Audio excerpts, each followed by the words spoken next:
Pessoal do segundo ano, eu tô gravando essa videoaula para falar com vocês sobre o tema da segunda semana do volume 2 dos PETs, né? Primeira semana a gente falou um pouco sobre agropecuária, né? Tração histórico, né? Sobre a agropecuária, sobre a agricultura e a pecuária no Brasil e no mundo até. E aí agora a gente vai falar um pouco sobre o trabalho no campo no Brasil. Inclusive, eu mandei para vocês aí no grupo um material grande da Embrapa, né? Vocês não precisam ler ele de uma vez, vai lendo ele aos poucos, que ele serve até de estudo, material de estudo para vocês fazendo vestibular, Enem, concurso, tudo mais. Um material muito bom aquele que eu achei para vocês da Embrapa. Os outros também são, mas aquele é bem mais completo, né? Até maior, né? Aquele material ele traz muito esse trabalho no campo aqui no Brasil, né? Traço histórico, gráficos e tudo mais, né? Então, só falar sobre o trabalho no campo no Brasil. O Brasil tem aproximadamente, igual fala aqui no tema, 17,8 milhões de pessoas envolvidas com esse trabalho rural. É um percentual relevante. 21,1% da população economicamente ativa do país está dentro desse espaço, dentro dessa atividade rural, de atividades rurais, né? É, é óbvio que as atividades rurais, né, estão dentro aí do espaço rural, elas são de suma importância em qualquer lugar do mundo.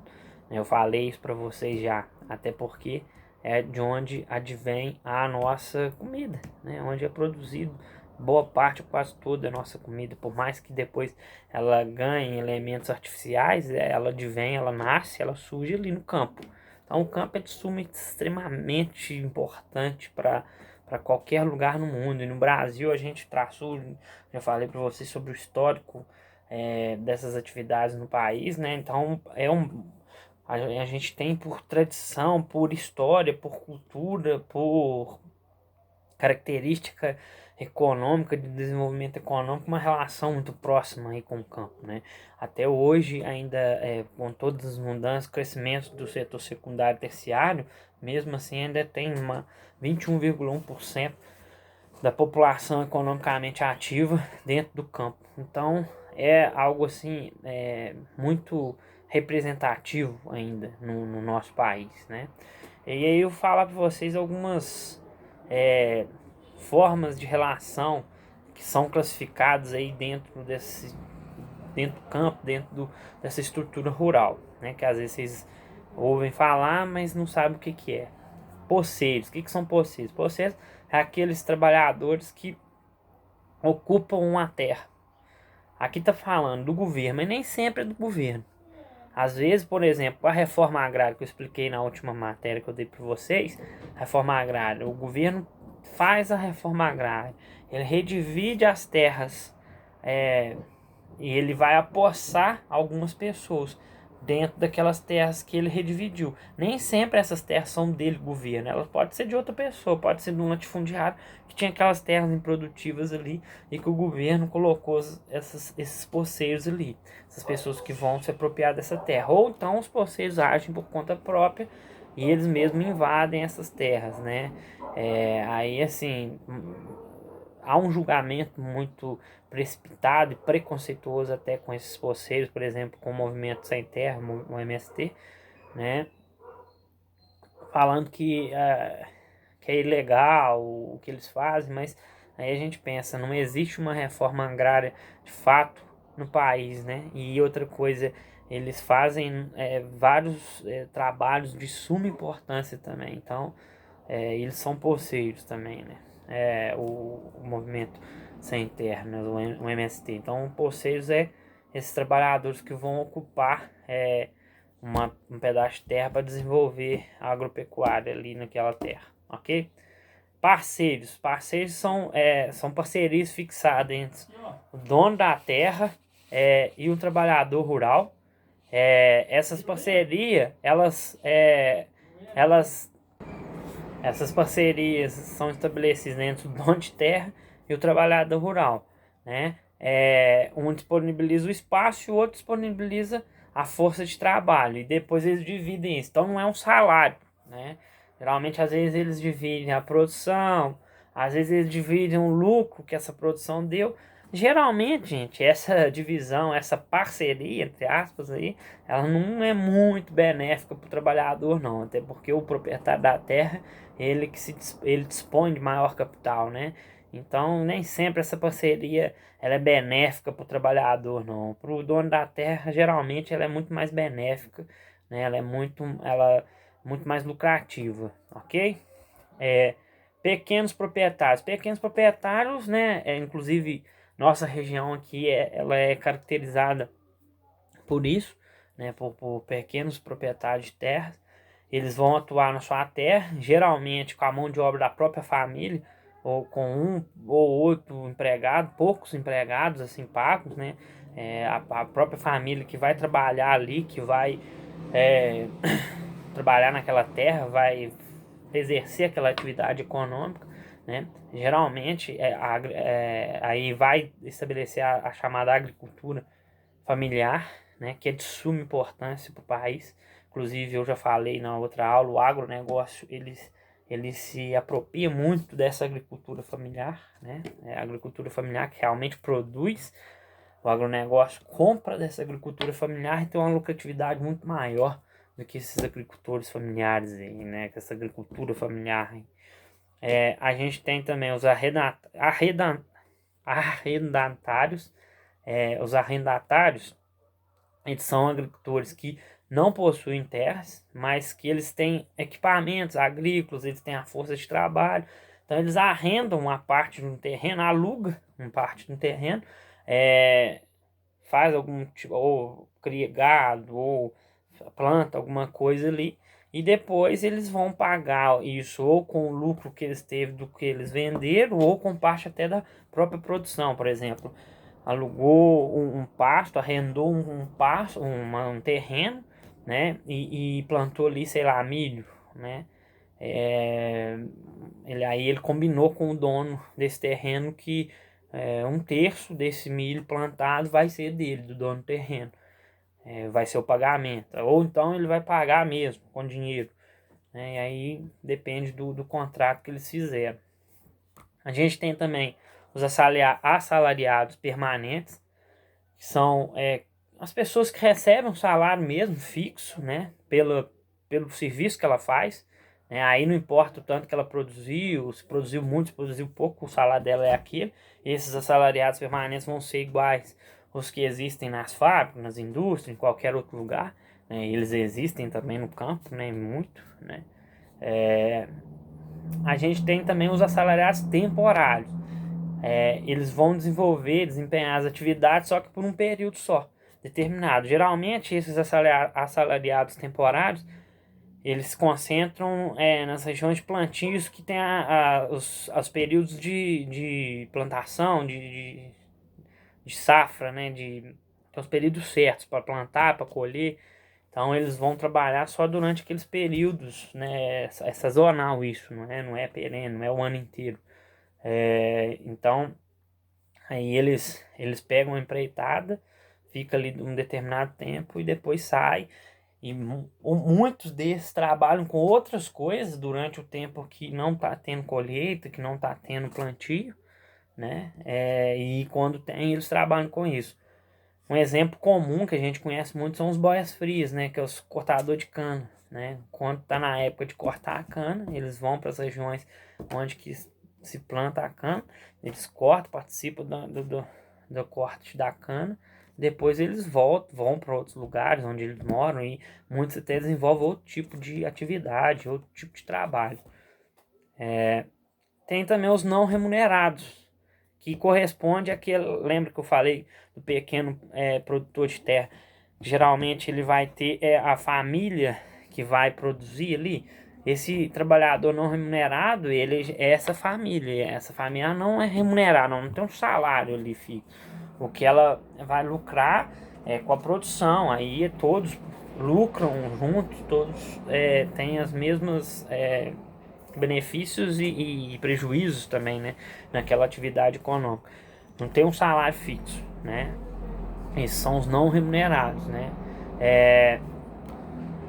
Estrutura fundiária, tá falando aqui. O que seria estrutura fundiária? É como se dá a distribuição de terras no país, no lugar. Por exemplo, eu já falei com vocês que a estrutura fundiária brasileira, ela é muito ruim. Ela não é uma estrutura fundiária igualitária, ou seja, a divisão de terras aqui, ela não se deu desde a colonização de uma forma igualitária, né? Pelo contrário, há muita concentração de terras aqui, desde a época da colonização, que famílias herdaram da coroa portuguesa, que até hoje são proprietários dessas terras, geralmente terras grandes, né, os latifúndios, que a gente vai falar aqui agora. Então a estrutura fundiária do Brasil, ela é muito ruim, ela teria que ser revista através de uma reforma fundiária, né? A reforma fundiária é para isso, para mudar essa estrutura fundiária ruim que a gente tem, né? Vários países, igual eu falei com vocês, já fizeram isso, países que se desenvolveram, mudaram a estrutura fundiária das suas terras aí, dos seus territórios. O latifúndio são grandes proprietários rurais, né? São grandes propriedades rurais, com aproximadamente ali 600 hectares, né? Cada hectare, só para vocês terem ideia, equivale a 10 mil metros quadrados, ou seja, são terras de grandes extensões. Só para vocês terem ideia, aqui na nossa região tem pouquíssimos latifúndios, né? E esses latifúndios, quando a gente pega a estrutura fundiária do Brasil, por exemplo, a gente vai ver que vários desses latifúndios são improdutivos. Boa parte deles são improdutivos, não produz nada. Eles estão ali parados, né? Enquanto tem gente que não tem terra, né? Quando tem gente que não tem uma atividade econômica para sustentar e não tem terra. Tem latifúndios parados, grandes latifúndios aí parados, né? E o Brasil é muito comum. O Brasil é um país latifundiário, é um país que tem muitos latifúndios por causa dessa má divisão de terras, né? A gente vai ali para as regiões centrais, né? Regiões mais ao norte também, até nordeste, qualquer parte do Brasil a gente vai achar latifúndios, né? Essas terras aí, essas grandes extensões de terras, e muitas delas não produtivas ou pouco produtivas, ok? A gente tem também os minifúndios. Os minifúndios são ao contrário do latifúndio. São pequenas propriedades de terras com aproximadamente 3 hectares. Aí só para falar com vocês, a agricultura familiar que tanto produz para o país, ela é predominantemente dentro desses minifúndios. Então, se a gente pegar numa escala nacional, geral, a gente acaba tendo no país muito mais minifúndios, né, que são terras pequenas, produtivos, do que latifúndios, né? Muito mais, os nossos minifúndios, eles produzem muito mais para a gente do que os nossos latifúndios, né? Do que os latifundiários, né? A agricultura familiar, por exemplo, se concentra dentro desses minifúndios, ok? E produz muito para o país. Expropriação, gente, é quando... Aí fala que quando um pequeno proprietário rural se encontra endividado, ele é obrigado a vender sua propriedade para pagar dívidas, né? Como que ele seja expropriado. E aí os grandes fazendeiros acabam adquirindo essas propriedades. Isso é uma expropriação? Até que sim, isso é. Mas não é só esse tipo, não. A explicação aqui é muito rasa, muito pequena para explicar o que é expropriação, né? Esse material de vocês, ele é muito raso nos temas, muito confuso esse material dos PETs, né? E expropriação não é só isso, não. Por exemplo, na reforma agrária, né? Na reforma fundiária que eu falei com vocês aí, quando você vai reformar aquela estrutura fundiária lá com a reforma agrária, o governo, ele expropria os grandes proprietários de terra, esses latifundiários que são esses latifúndios, esses latifundiários aí que são improdutivos, que não produzem nada na terra, eles vão ser expropriados, a terra deles vai ser tomada para ser redividida para mais pessoas produzir realmente naquela terra. Então, a expropriação não é só do pequeno proprietário que tem que vender a terra dele por causa de dívida, não. A expropriação ela acontece com grande proprietário de terra também, com o latifundiário também, em latifúndios, né? Por parte, inclusive, do governo. Na reforma agrária é uma expropriação, ele expropria para redividir, para dividir de uma forma mais correta aquela terra que, inclusive, estava improdutiva, né? Então, a expropriação aí está muito rasa a explicação. E por último, trabalho escravo no campo, gente, que infelizmente é muito comum no campo. No campo, talvez hoje em dia no Brasil, por exemplo, é muito mais comum o trabalho no campo do que nas cidades, né? Porque tem como é mais fácil, né, de se esconder, né? É mais fácil de ser praticado esse tipo de trabalho ali e as autoridades não ter fiscalização, ninguém vê e acontecer, né? O que é isso? Trata de aliciamento da mão de obra das pessoas, né? Com falsas promessas, a pessoa vai para trabalhar, ela já chega lá endividada, né? Por exemplo, o transporte, ele busca a pessoa em determinado lugar, aquele transporte ali, ó, ele já chega lá sem ter dinheiro e devendo o quem contratou ele, né? E essa dívida vai só crescendo, as condições são péssimas de serviço, né? Alguns casos a pessoa trabalha em troca de comida, então é uma realidade bem triste, né? Infelizmente que ainda é comum a escravidão, ela acabou lá em 1888, né? Lá assim, não é tantos anos atrás, né? Porque a gente está falando de algo assim surreal, né? Que é escravizar uma pessoa, mas que existe em pleno século XXI, já existe, né? A gente tem aí no Brasil, entra ano, sai ano, fazendeiros, grandes proprietários de terras sendo acusados, respondendo processo por trabalho escravo, né? Então, infelizmente, ainda é uma realidade no nosso país, ok? Por último, vou só analisar esse gráfico que traz aí para vocês, né? Esse gráfico é um gráfico da estrutura fundiária de 2006 do Brasil, não mudou tanto, porque, igual eu falei com vocês, não teve realmente, de fato, uma reforma agrária que mudasse essa estrutura fundiária nossa até hoje. Então, ele segue mais ou menos essa linha aqui. E aí, vocês observem esse gráfico. O gráfico tá lá. A coluna vermelha é o total de terras, né? Aí tem aqui do lado dele tem os hectares, vai até lá 400 milhões de hectares, que é o topo mais alto, né? Aí de amarelo estão os proprietários com menos de 10, é, de azul claro de 10 a 100, azul escuro de 100 a 1000 e roxo a partir de 1000, ou a partir de 1000, até 1000 e 1000 para cima, né? Então, em 1985, a gente observa que a partir de 1000, ou seja, os grandes proprietários de terra se destacavam aqui. Isso fruto daquilo que eu falei para vocês, a divisão de terras no Brasil, ela foi feita de uma forma muito ruim, né, muito equivocada e continua, né?